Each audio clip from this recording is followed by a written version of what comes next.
Hey, Mr. X, I wanted to give you an update on your guitar. Some good news, you know, some bad news, but I strung it up and the action's really high.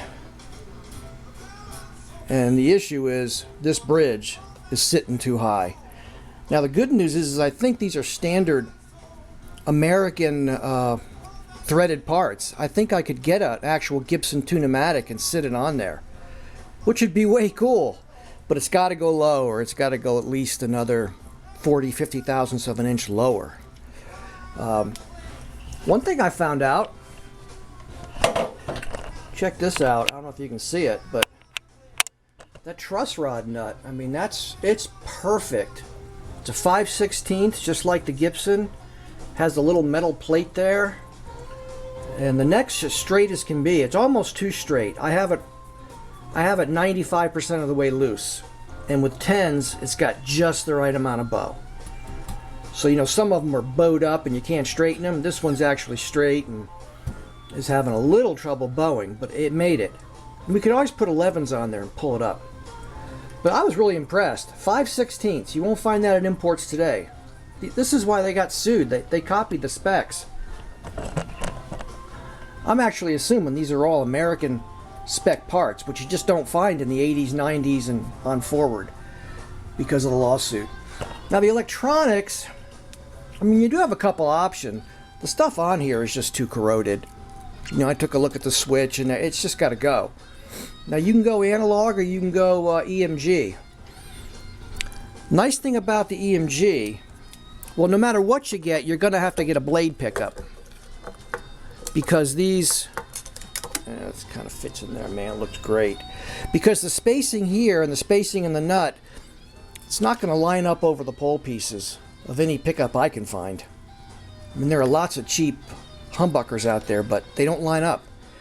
So the EMG has a blade, it's a non-issue.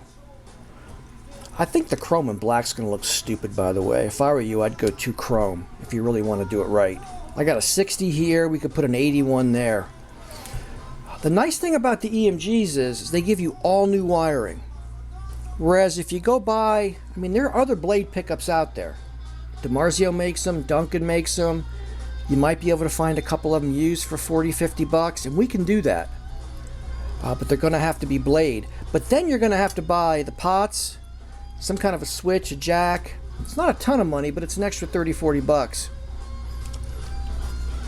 Now the switch, I think what you're going to have to do there, I tried to see if a Les Paul toggle would work, make it like an SG.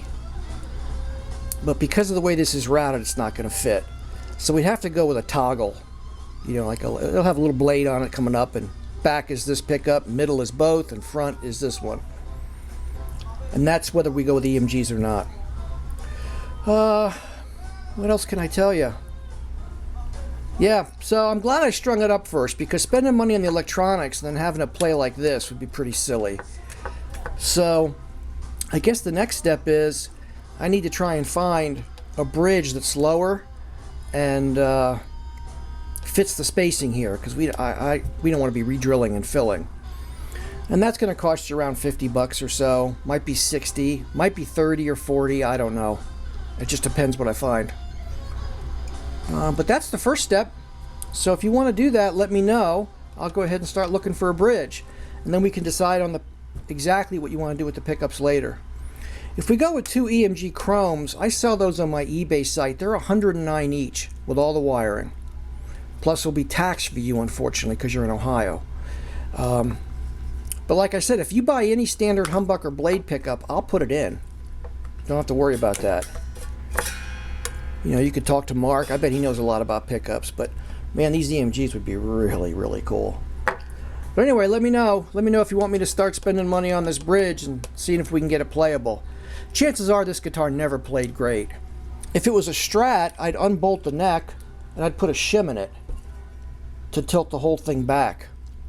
But I can't. It's a glue-in neck. So the only way to solve the issue is to lower this. I'm having a ball learning about it. Take it easy, Rex.